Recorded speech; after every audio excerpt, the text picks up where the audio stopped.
Bismillahirrahmanirrahim. Assalamualaikum warahmatullahi wabarakatuh.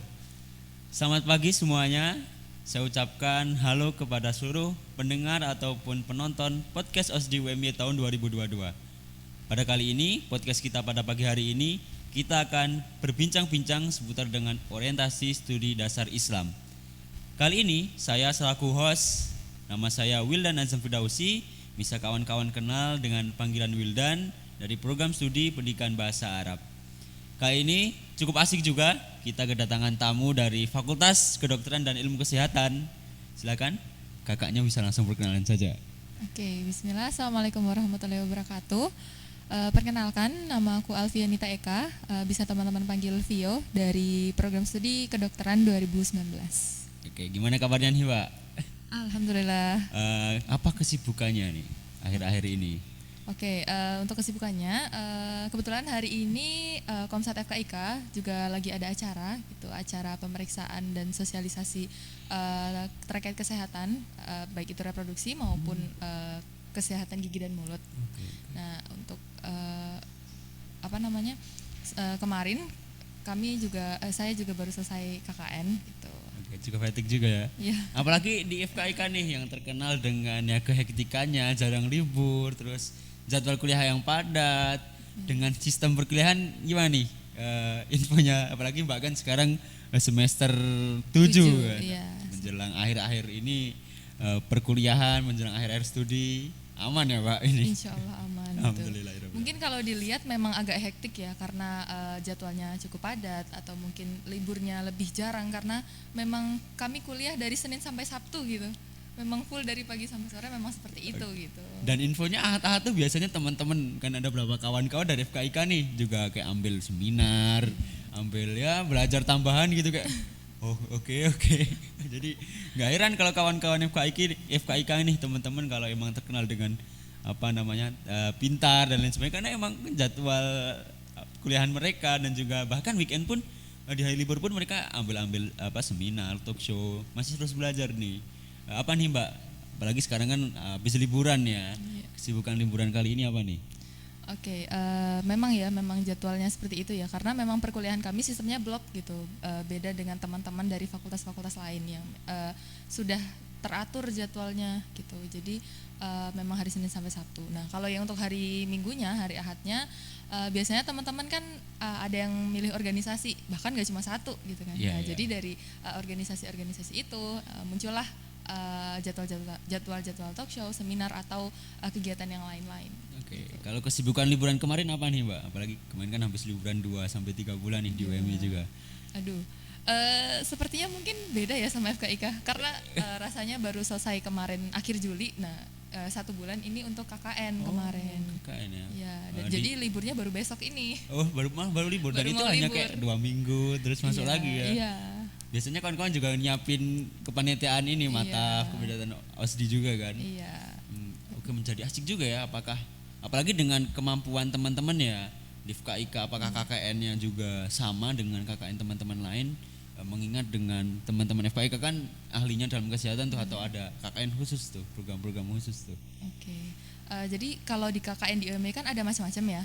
Kebetulan kemarin ada yang KKN reguler tematik, ada yang KKN Muhammadiyah Aisyah. Nah, kebetulan kami KKN-nya itu KKN reguler kesehatan.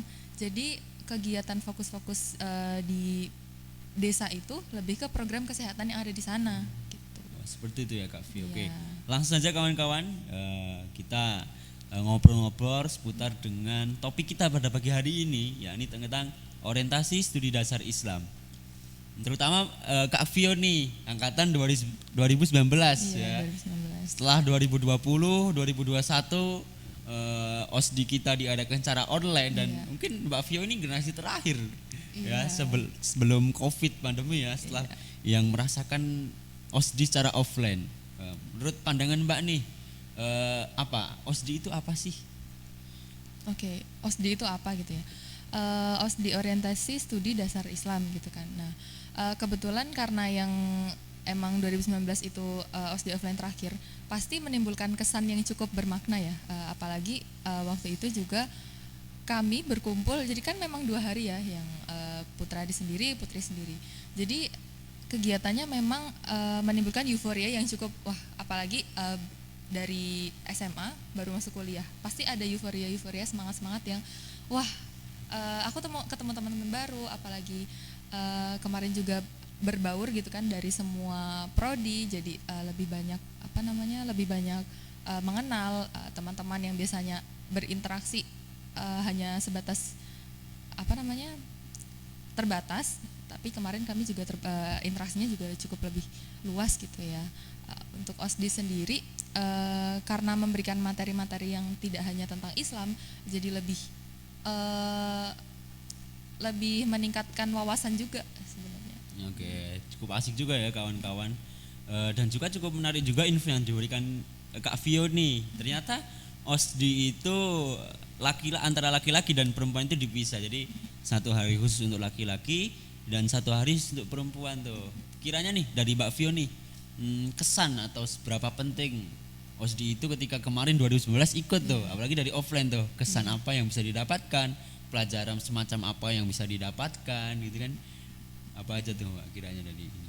Oke, namanya kita masuk ke dunia perkuliahan ya, dunia yang baru, yang pasti punya perbedaan yang cukup signifikan antara waktu SMA sama waktu kuliah. Nah, tentunya kita juga perlu menyamaratakan pandangan, menyamaratakan ilmu pengetahuan sebelum kita masuk ke jenjang yang lebih tinggi. Nah, pengetahuan antara SMA dengan kuliah kan tentu pasti beda. Kalau sama ya kenapa ada dua jenjang berbeda gitu kan? Karena kita datang dari tempat yang bermacam-macam, dari Sabang sampai Merauke gitu kan, dengan banyak latar belakang yang beda-beda.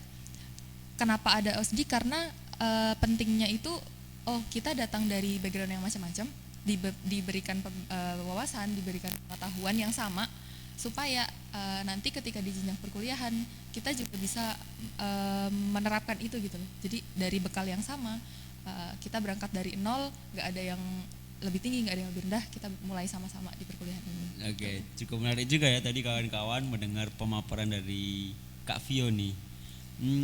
Saya kira saya dengar nih OSDI punya tempat tersendiri dari kakak nih kan. Mungkin ketika OSDI apalagi tahun 2019 tuh ada pengalaman yang cukup diingat. Mungkin dari kawan-kawannya ada orang yang orang Papua jadi kawan tuh, atau ada pengalaman yang cukup menarik tuh ketika Mbak Kak Vio sendiri nih ikut OSDI, atau wah datang pagi harus bawa ini bawa itu, apa kira-kira momen-momen yang paling teringat ketika 2019 itu Kak Vio ikut orientasi studi dasar Islam.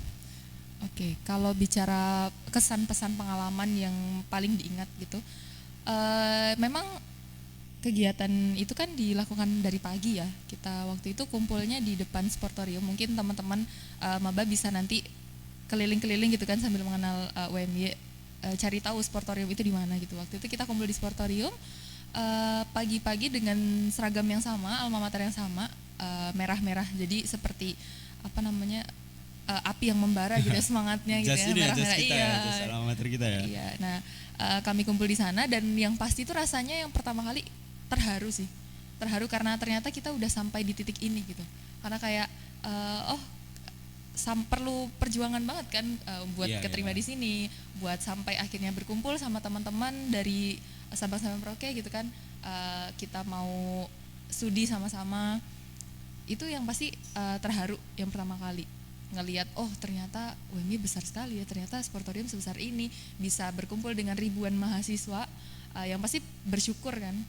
Dan waktu materi yang pasti ternyata banyak hal yang kita belum tahu gitu, dan makanya itu meningkatkan aku pengen belajar lagi gitu. Oke, sebagai mahasiswa baru waktu itu kan Mbak, terutama kan jauh dari keluarga dan menghadapi lingkungan baru kan.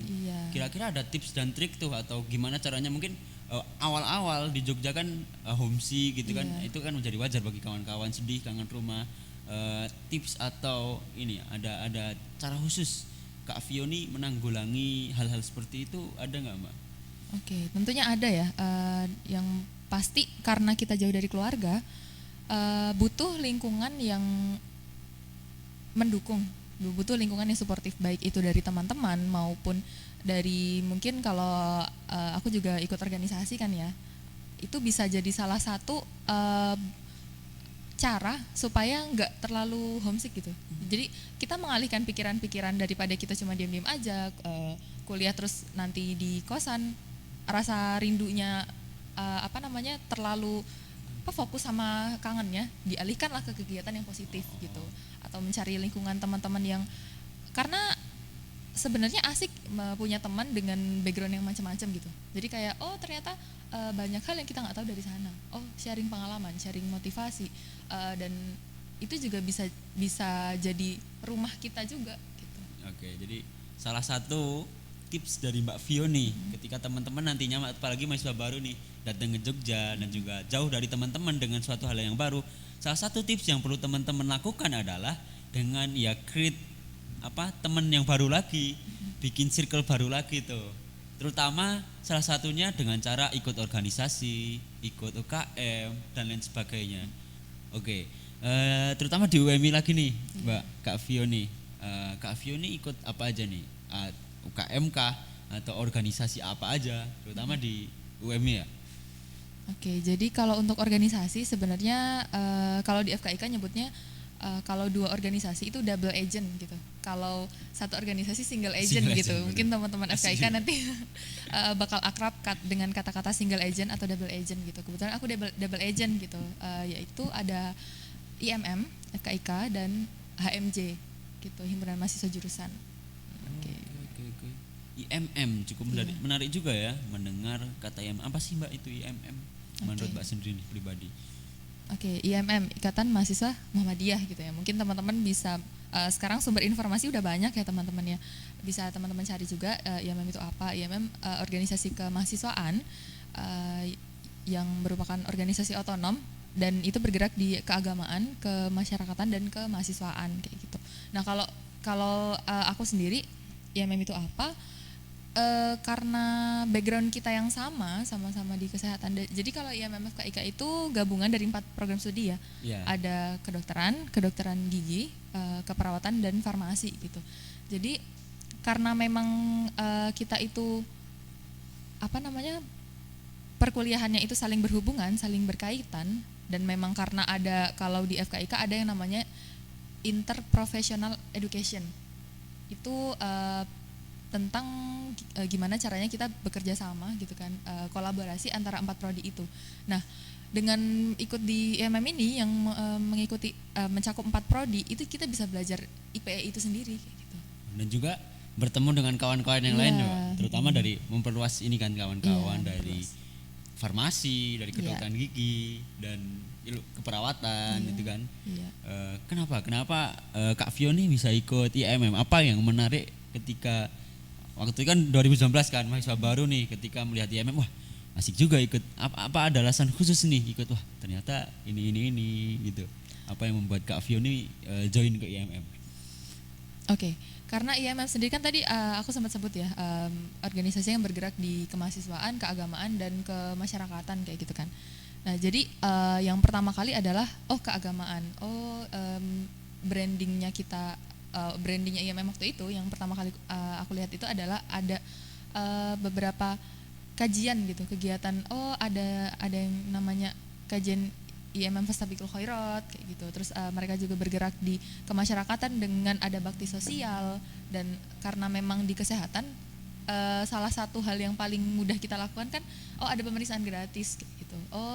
Kita bisa terjun ke masyarakat juga, dan juga banyak diskusi ilmu-ilmu baik itu yang dari kesehatan sendiri maupun non kesehatan. Karena meskipun kita FKIK nih ya, kan nggak mungkin juga kita kok pengetahuannya cuman di FKIK doang gitu, nggak mungkin kan. Oke, ya, cukup menarik juga ya ketika kita membahas soal FKIK, mahasiswa FKIK yang terkenal dengan hektik, dengan jadwal yang padat, ternyata juga bisa ikut organisasi dan aktif tuh.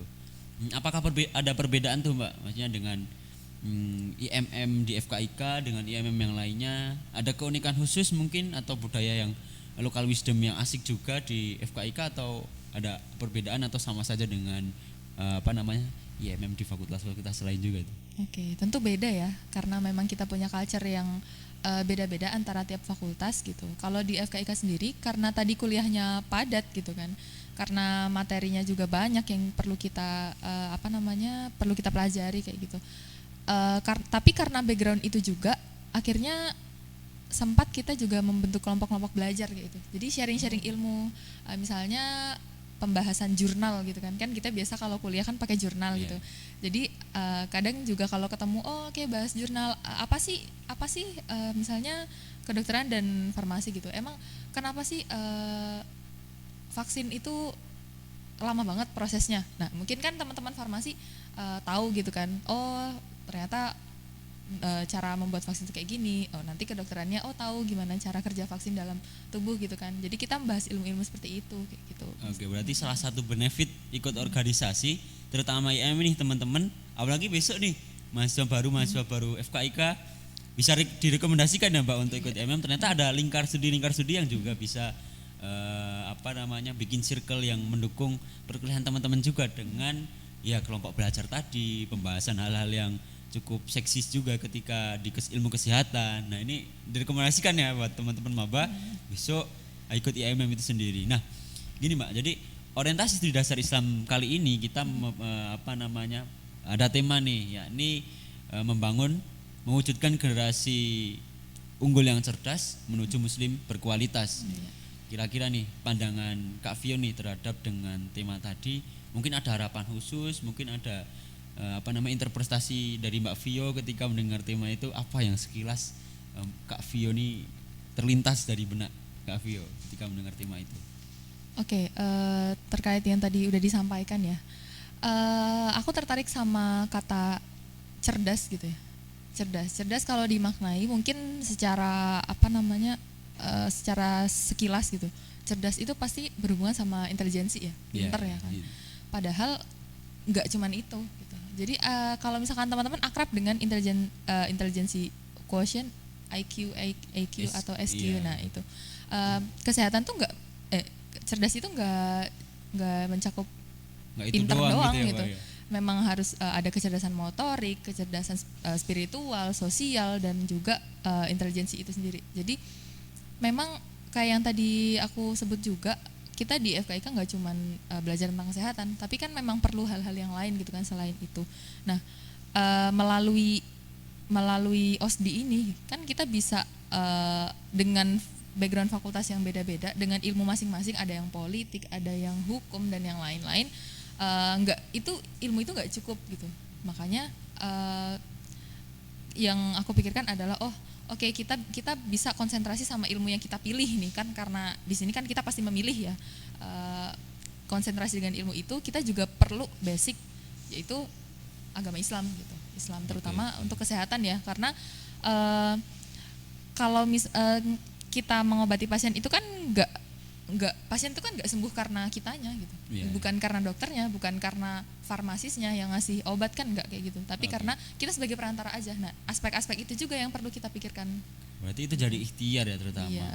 Cukup asik juga ya ketika kita mendengar cerdas itu bukan hanya soal cerdas tentang otak saja kawan-kawan maba. Jadi terutama ini ya generasi post pandemic era kan juga nggak semuanya juga pinter dengan eksak. Ada kawan-kawan yang pinternya di humaniora, ada kawan-kawan yang hobinya di editing dan bisanya cuma di itu nih Mbak. Cukup asik juga ya. Jadi ketika kita mendengar pemaparan dari Mbak Viot soal terkait dengan kata-kata cerdas tadi dengan ilmu kesehatan, ternyata ilmu kesehatan nggak cuma tentang ya gimana caranya, tapi kita harus juga memperhatikan aspek-aspek lain, keagamaan dan lain sebagainya kan. Terutama di IMM nanti Mbak, apakah ketika kawan-kawan nanti terjun ataupun ikut IMM nih, apa aja sih atau ada ikhtiar-ikhtiar khusus dari IMM ketika kita ingin meraih kata cerdas itu sendiri gitu loh Mbak? Apakah ada, ternyata di IMM kita belajar artinya ini loh, ternyata IMM kita juga belajar artinya ini loh. Itu mungkin ada pendapat sendiri dari Kak Vio nih, gimana? Oke, kalau dari IMM FKIK sendiri, seperti yang hari ini dilaksanakan ya, ada sosialisasi dan pemeriksaan gratis gitu kan di SD. Nah, karena memang kita konsentrasinya di sana, nanti juga di IMM FKIK sendiri itu ada bidang yang namanya SPMK. Jadi nanti kita fokusnya ke kesehatan. Nanti teman-teman juga bakal dilatih gimana caranya pertolongan pertama gitu kan. Nah, jadi nanti ketika diminta untuk menjadi tim kes atau tim kesehatan, kita berangkatkan juga seperti itu. Oh, jadi kawan-kawan di MM juga mengajari para anggotanya atau para mahasiswanya juga selain dari tadi ya lingkar studi belajar secara intelektual kan, belajar di perkuliahan, ternyata juga menambah wawasan juga gimana caranya bermasyarakat, gimana caranya bersosial, dan itu cukup penting juga kan, apalagi ya sekarang kan dengan generasi-generasi sekarang, dengan perusahaan-perusahaan sekarang yang terkadang banyak juga yang udah melek bahwasanya ya gelar itu tidak bisa menjadi parameter tentang skill seseorang gitu ya Mbak. Berarti cukup asik juga ya ketika kawan-kawan besok ikuti MM dengan ya dialektika di dalamnya, kegiatan-kegiatan yang bisa menunjang skill teman-teman gitu kan. Dan itu bakal direkomendasikan tuh buat kawan-kawan nantinya mahasiswa baru untuk bisa join IMM. Oke, terakhir nih Mbak. Apa harapan khusus Kak Vio nih untuk mahasiswa baru UMI tahun 2022, apalagi mereka kan ya hasil dari ini ya post pandemic era kan. Setelah 2 tahun online terus setahun langsung tiba-tiba offline nih. Apa harapan dari Kak Vio nih? Oke, harapan dari aku sendiri karena teman-teman kemarin dari online tiba-tiba jadi offline gitu kan. Yang pasti yang pertama jangan takut karena kita juga semua pernah mengalami kayak gitu. Kita semua sama, cuman kita duluan. Nah, sekarang saatnya teman-teman kayak gitu. Yang pasti jangan takut. Dan yang kedua, bertahanlah dan survive lah dulu kayak gitu. Yang nggak apa-apa, kita coba gagal tuh nggak masalah kayak gitu. Ayo semangat dulu, bentuklah teman-teman dengan circle yang positif, salurkan bakatnya teman-teman baik itu di organisasi maupun di UKM, dan juga kita semua adalah satu keluarga. Jadi ketika teman-teman butuh, ya kita semua ada kayak gitu. Oke, luar biasa juga ya. Cukup menarik juga percakapan kita, obrolan kita pada pagi hari ini dengan Kak Vio. Kita ucapkan terima kasih nih buat seluruh pendengar ataupun penonton podcast OSDI UMY tahun 2022. Mungkin itu OSDI UMY 2022, Muslim cerdas, Muslim berkualitas. Terima kasih kawan-kawan semua. Sekian dari kami. Assalamualaikum warahmatullahi wabarakatuh. Dadah.